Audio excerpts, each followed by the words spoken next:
आज तो इसकी जमानत ले ली मैंने माँ, पर एक बात समझा दो इसको, अगर दोबारा इसने ऐसी हरकत की तो मैं अपने सबॉर्डिनेट्स के सामने जाकर जलील नहीं होऊंगा, वही थाने में सड़ने दूंगा इसे। बड़ा ठीक कह रहा है, सुना तूने? तुम भी इसे समझा दो माँ। अगर कोई गुंडा किसी जवान लड़की की इज्जत पे हाथ डालेगा तो उसे जिंदा काट दूंगा, फिर चाहे सड़ने के लिए थाने में डाल दे या सूली पे लटका दे। बोल दो, बोल दो।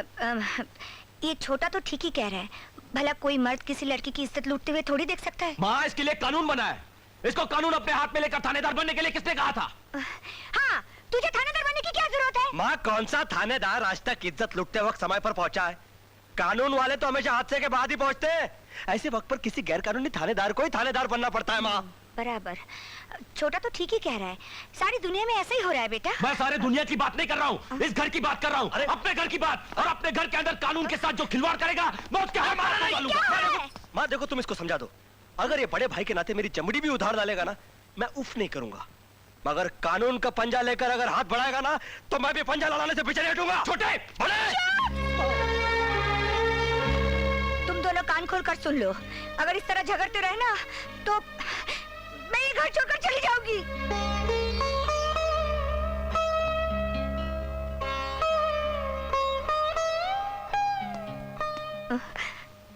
सॉरी माँ, सॉरी।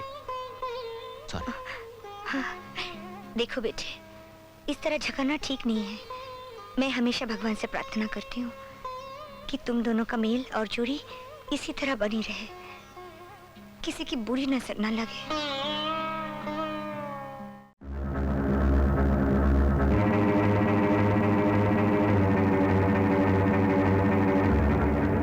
इसका नाम है जॉर्ज। अगर ये खून करने का धंधा नहीं अपनाता तो निशानेबाजी में गोल्ड मेडल जरूर जीत लेता। शेषनाग जी, अमेरिका से खास तौर से आपकी सेवा के लिए आया है। नहीं, वो सब ठीक है, लेकिन इसको अंग्रेजी में कहो कि इसको दूर हटाने से हमारी ज्यादा सेवा होगी। हाँ, ऐसा कहीं गलती से गोली चल गई तो शतरंज की बादशाह की तरफ बैठे बिठाए हम मर जाएंगे। हमको हिंदी आता है, हमारा बंदूक कुछ नहीं देखता, सिर्फ दुश्मन का खोपड़ी देखता है। ओह, कौन है वो आदमी? हाँ, हाँ, नाम है उसका देवा। बड़ा खतरनाक आदमी है। कल रात पार्क व्यू होटल में मीटिंग के लिए आएगा। किसी भी हालत में बचना नहीं चाहिए। हा? दाम तुम्हारा, काम हमारा। खतरनाक आदमी और जंगली जानवर का शिकार करने में ज्यादा मजा आता है। Good, very good. कल का सारा प्लान शिवा तुम्हें समझाएगा। ओके?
Good afternoon sir.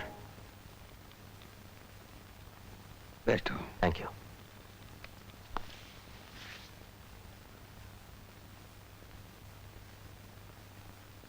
मैं एक बार जिसे मिल लूं इंस्पेक्टर,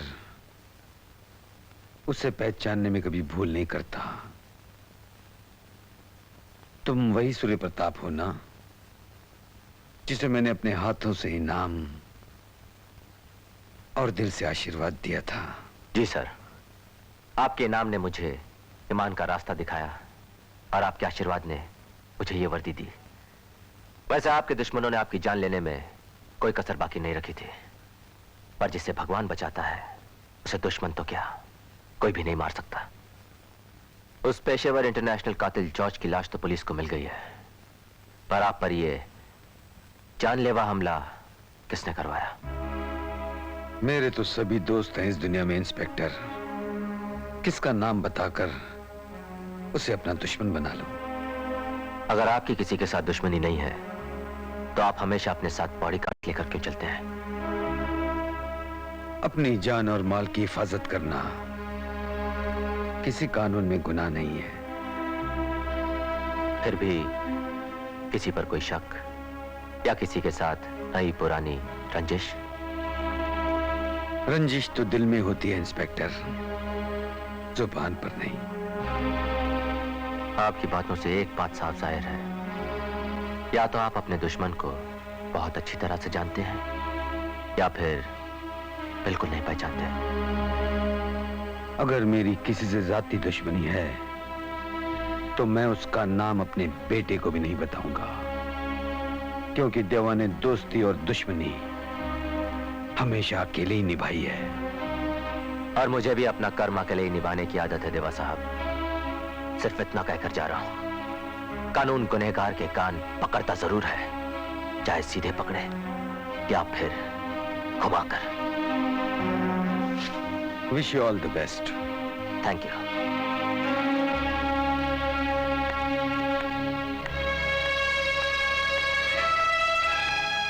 देवा साहब, आपके एक इशारे पर उस हरामजादे शेषनाग के कफन दफन का इंतजाम हो जाएगा। कहें तो आज ही उसकी अर्थी उठवा दें। भंडारी, दुश्मन को मौत के घाट उतार देना बहुत पुराना रास्ता है। मैं तो उसे जिंदगी देना चाहता हूं, ऐसी जिंदगी जिसके हर कदम पर उसे मौत पीछा करती हुई नजर आए। देवा को मारना इतना आसान काम नहीं है शेषनाग भैया। ये विदेशी तमंचे वाले यहाँ के देसी शेरों का शिकार नहीं कर सकते। बस एक काम करो शेषनाग भैया, बोलो। हमें माल देते रहो, फिर देखो गुरु घंटाल धनिया पांडे उसकी कैसी फिटिंग करते हैं। जय राम जी की। जय राम जी की।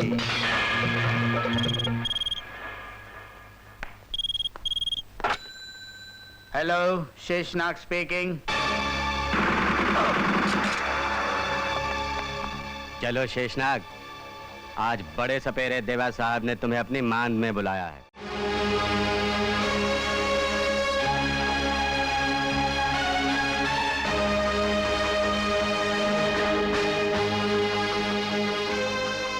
परेशान क्यों होते हो भंडारी? 12 बजने में 2 मिनट बाकी है। राजू और रघु अच्छी तरह जानते हैं कि मैं काम और वक्त का बहुत पाबंद हूं।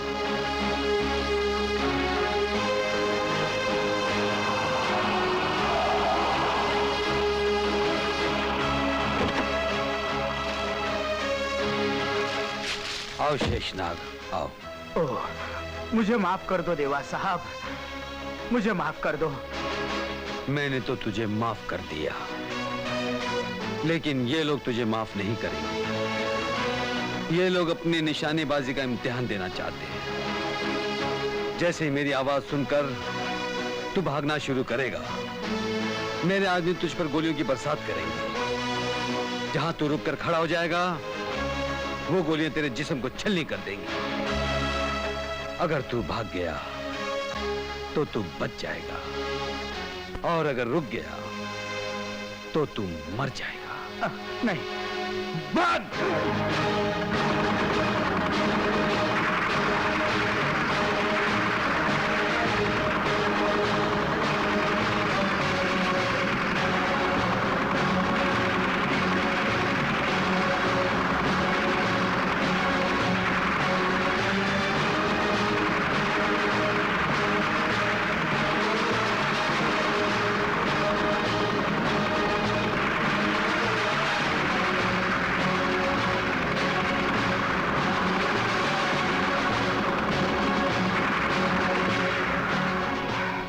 मुझे माफ कर दो देवा साहब, मुझे मुझे मेरे जीवन का दान दे दो, मैं आपसे भीख मांगता हूँ।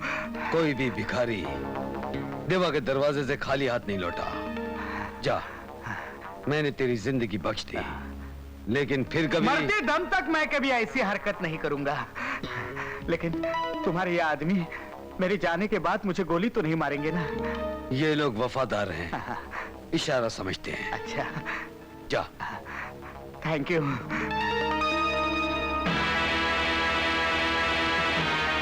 अब इस शेषनाग का फन अपने ही बिल में घुसा रहेगा। पर देवा साहब, हमारे लिए एक दूसरी बहुत बड़ी समस्या आने वाली है। तुम इंस्पेक्टर सूर्य प्रताप की बात कर रहे हो ना भंडारी? वो बड़ी ईमानदारी से अपना फर्ज निभा रहा है, उसे अपना कर्म करने दो। Hello, inspector Surya Pratap here. Inspector साहब, अभी अभी 4 आदमियों ने मेरे घर में घुसकर मेरे जेवर के साथ मेरी इज्जत भी लूट ली है। मैं खून से लथपथ पड़ी हूँ। हेलो हेलो मैडम, आप अपना एड्रेस दीजिए प्लीज, जल्दी से। 115 Hind cooperative society, Juhu Vile Parle scheme. You stupid girl, ये भी कोई मजाक करने का वक्त है? हाँ है। तुम्हारे पास ना मेरे लिए वक्त है, ना मेरे प्यार के लिए वक्त है, पूरी दुनिया के लिए वक्त है, और अपनी दुनिया के लिए बिल्कुल नहीं। कभी कभी तो मुझे लगता है we are not made for each other. तुम समझने की कोशिश क्यों नहीं करती? मैं सब समझती हूँ, मगर एक बात तुम अच्छी तरह समझ लो। आज शाम को 3:45 बजे मैंने अपने अंकल के साथ तुम्हारी मीटिंग फिक्स की है। पर 4 बजे तो मुझे बहुत जरूरी काम है, कभी और। तुम 3:45 बजे अगर यहाँ नहीं पहुँचे तो मैं ठीक 4 बजे पुलिस स्टेशन पहुँच जाऊंगी, और उसके बाद मैं क्या करूंगी इसका अंदाजा तुम लगा सकते हो। मेरी बात तो सुनो। ठीक 3:45 बजे।